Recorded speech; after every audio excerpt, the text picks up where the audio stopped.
ba na may English word may halos 190,000 letters?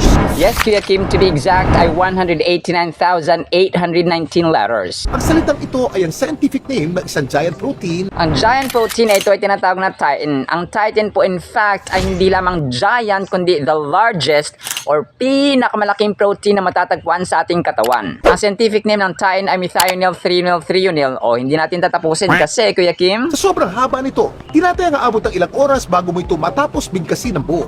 to be exact ay aabutin tayo ng 3.5 hours or 3.5 hours para matapos ito. Ang pinakamahabang scientific name na i-vlog natin noong karaan na Parastratius ficemides ay recognized ng Guinness World Records. Itong tain na may scientific name na methionine threonine ay hindi recognized ng Guinness World Records. Pero kung isipin natin at susumahin, ito talaga ang pinakamahabang salita hindi lamang sa scientific names sa entire English language. Muli ako si Casimbrano Dennis, ang Little Kuya Kim mula Namis and Ville Families na nagsasabing ang buhay at ang purpose ay mahanap natin sa Diyos. Yan ang kalaman na dapat alam mo.